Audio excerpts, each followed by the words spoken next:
What's up, guys? It's your boy here. Welcome back to another Battle Spirits deck profile. Today I'm going to be going over my pure purple deck, which is what I really like to call it the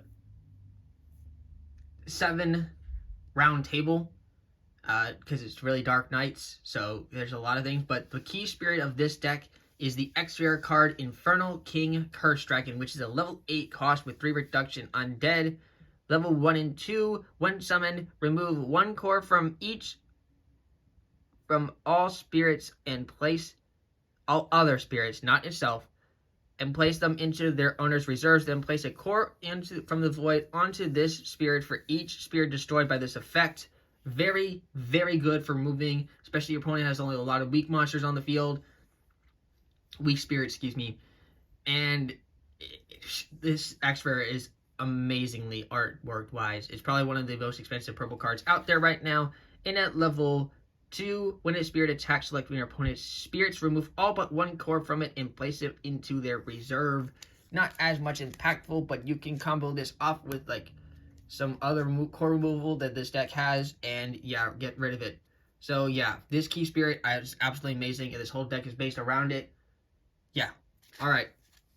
Like all the other Battle Spirits deck profiles, I'm going to be going over the ratios and what cards I play in order of cost, and I'm going to be going through spirits first and then magics, nexuses first, all that stuff separately. And this is at 50 cards, and again, we don't play Burst Shield because we don't have any competitive tournaments in my area yet. When we start getting more competitive tournaments, or if I find a competitive tournament to go to, then I will start getting my copies of Burst Shield. But I'm not dropping $23 until that point happens. Alright. For cost 1 in this purple deck, we are playing 4 copies of Camelot Knight. Camelot Knight is in the show Burning Soul. One is used by the purple high ranker that works with oh my god, I can't remember her name right now, but she is weird, uses like rituals and stuff like that. It's like combination between this card and Straw Puppet to basically keep bringing it back with immortality. But at least in the English printed version, Camelot Knight does not get immortality yet, but it does get Curse. And with Curse, it is when this spirit gains Curse while it has a soul core in it, so you have to have the red chip on it. And when it attacks, if this card gets destroyed by battle, like my opponent blocks and the spirit gets destroyed by battle, your opponent's spirit gets killed as well unless they have armor to purple, which is only applied to white. So otherwise, if they block this, essentially they're killing themselves too, no matter if their spirit's stronger or weaker. Which is pretty hard to get weaker since this card's maximum power is 200, but it forces removal, essentially. And yeah, we play 4 copies of it, and it's really easy to get out too. Like I explained with the cost ones, that its reduction in cost is 1, so essentially if you already have another card in the field, this card takes 0 to put out. We also are playing 3 copies of Demi Bones to finally have a 7 round up for 7 for the cost 1s, like I kind of consistently show, and that's how I build this deck. Yeah, and this is just another good neutral, free body to put out of the board. Very good. On to cost 2s, we are playing 3 copies of Dark Knight Florence. Florence here is very good for the effect of when this spirit attacks. At level 2, it gets Curse, which is already, I explained what Curse is from the Camelot Knight, except you don't need the Soul Core to have the Florence use that effect. It's just, yeah, it's just another good looking Dark Knight, and right now, Curse is one of the best decks this has to push pressure with. Another card we are playing is 2 copies of Skullfly. Skullfly came in the structured deck for purple. It's the like drag run trooper of purple, with his you have 2 other cards in the field. It's basically a card can be played at 0 cost, and then just put spirits that has another card to attack. Very good for pressure. Love the card. It's very, very powerful. I like all the cards that just say there's 0 cost for summoning. They're very powerful. It's very aggressive. Burial Spirits is very aggressive, at least in the competitive format. Next, I'm playing 2 copies of Shield Knight Gardener. At levels 2 and 3, during my opponent's attack step, refresh this spirit when one of your purple spirits is destroyed. So how I like to do it is I guarantee if this card can block, like it can attack and it'll guarantee to go through, that I'll attack with it. And then I'll leave a spirit to block with. And that way when that's destroyed, I can use this to get myself like some meat shield. It's another good knight card as well. It's like an Imperial version guard. Not as good, but it can be used for 1 cost to put it on the field. So I play it. Just not too many of it. You could honestly take it out for more skull flies if you really want to. I just personally like it because I like a little bit of both offense and defense. Like I have a OCD with the balance and ratio. But there's only 7 cost 2 spirits in this deck. It's one of the ratios that I kind of like there, but I like racing out this with the raid 1s to have like 14 really early game cards that you can play. That's it for cost 2. On to cost 3. Next up, this card, I got a question why they did it. Bandai printed this in the English. This card is called Beldgor of the Dark World 7. In the show, it is an X rare. Like, it's not even an X rare here. It's just a rare. Like, I know there's another like alternate printing of it, but even that one's just a rare. Like, it's a very powerful card for a reason. This is one of the few cards printed right now that has the immortality effect. Like, it doesn't make sense. Anyways, Beldgor of the Dark World 7 is, like I said, an X rare other thing, and this card itself can be a like low under the profile key spirit of the game. During either player's attack step, it has the immortality, cost 4 or 5. What immortality means, if there's a cost 4 or 5 spirit of your spirit that gets destroyed, you can resummon this card from the trash at no cost. But put the core on it to keep it on the field, and at levels 1 and 2, when summoned, select when our opponent's exhaust spirits that cost 4 or fewer and destroy it. Gone. Unless they have armor to purple, gone. Free removal. As long as the spirit's exhausted. Amazing card. And it's just generically good at level 2, which only takes 3 core to have a 4k attack stick. And it only takes cost 2 to summon it if you have another card in the field. So it's pretty early to get out. Yeah, you gotta love it. Next up, we are playing the last grade 3 of this deck, and we are playing 2 copies of Dark Knight Aglavale. I'd rather see Beldgor, the Dark World 7, as the X rare more than this card, but this card is another good one because it has the effect when it's destroyed with the Soul Core on it, you get to draw a card. And if it is level 2, it has Curse when it attacks. And we already know that Curse is very good in purple. It's pretty much what its whole deck is. Dark Knight, Curses. Yeah. Very mythological. On to cost 4. We are playing 4 copies of Dark Lancer Cavalier. It's not a knight, but you can really guess like the Lancer makes it look like a knight. And it's level 1, 2, and 3 passive effects is just one summon, you draw a card. So it's free card, summon it, draw a card, good recovery, and it's at level 6. It's 6 items and attack strength, and it only can be if it has a 2 reduction cost too. So it only takes 2 core to summon this card. It's pretty good. I like it a lot. I think this card might be a staple in pretty much any purple deck. The other cost 4 we're playing is 2 copies of the card that came in the structure deck. This card is called Okapandal. It's just level 1 and 2 that has Curse. So I just play it because of that reason. And it rounds off the cost 4s at 6.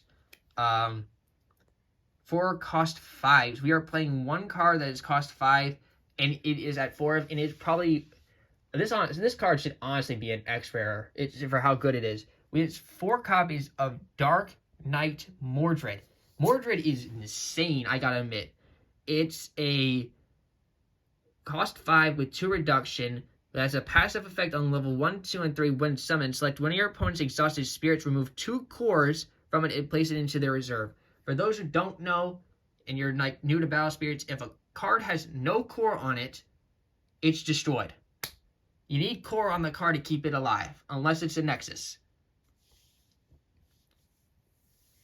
And at level 2 and 3, when the spirit attacks, select one of your opponent's spirits, remove a core from it, and place it onto place it into the reserve. So on summon, it gets to take an exhausted spirit's 2 cores away, and while it attacks at level 2 and 3, you just continuously remove a core from it. So that means if you have 4 Mordred, you can remove 4 core at one shot. And it's really cool because you attack with the with the key spirit of this deck, the Infernal King Curse Dragon. It's level... Before I start talking out my butt, it is at level 2, which you need 4 core on it. It removes, select one of your opponent's spirits and remove all but 1 core onto it. So you can really combo that with Mordred to, like guarantee removal of 1 spirit. Very good. Like it a lot. Good card. This is the secondary key spirit of this deck by far, and it is a very, very powerful card. I honestly considered playing like 3 copies of this and 3 of Curse Dragon, but Curse Dragon's removal is just too good, so there's not many removal for purple right now. And that is Grand Queen, or Grand Underworld Trio Queen Menduk.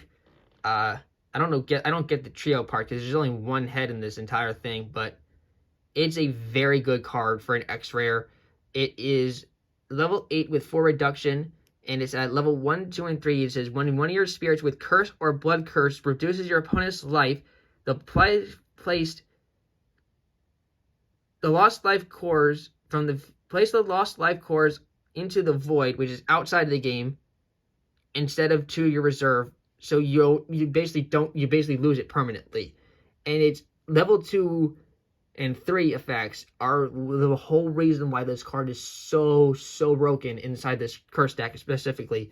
It is level 2 and 3, has the effect Blood Curse. When this spirit would be destroyed by your opponent, you may place 1 core from your opponent's life and 1 core from this spirit into their owner's trashes to keep this spirit on the field refreshed. It's a very powerful push card. It can do a lot. So basically you said, no matter what, you're losing a life unless you sacrifice a spirit that's not gonna beat over this. So good.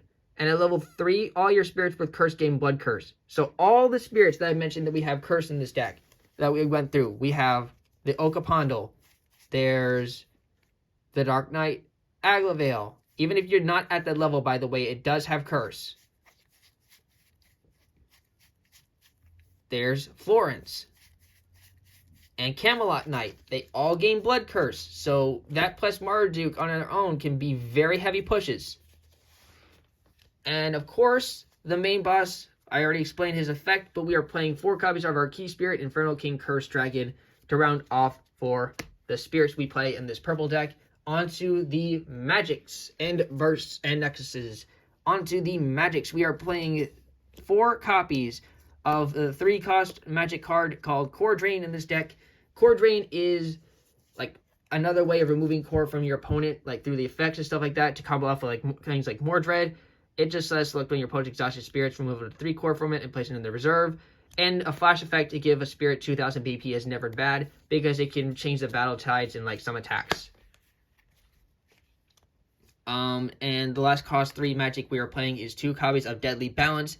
Deadly Balance is like, how do I put this? In Yu-Gi-Oh! It's like the Ballista Trap card, which is that you tribute a card and then pop a card.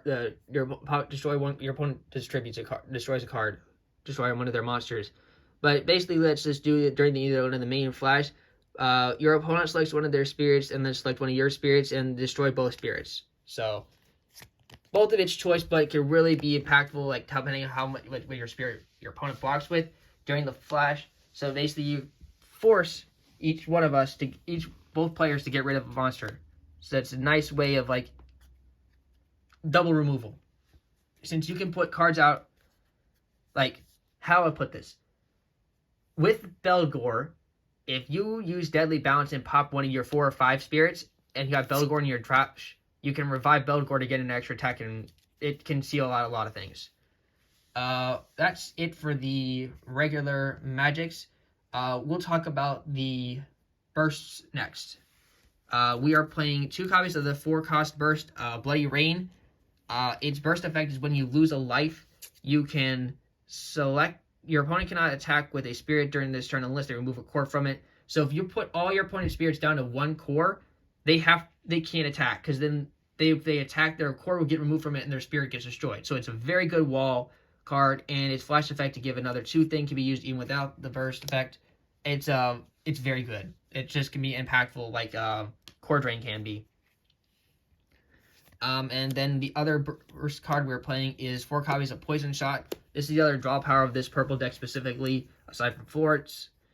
Because with Poison Shot, when your opponent destroys your spirit, by the way, if you block during your turn with, like, say, Camelot Knight, and your Camelot Knight does get destroyed even, like, when your opponent attacks and blocks, this effect can still activate, because technically your opponent's spirit did just get itself did destroy it.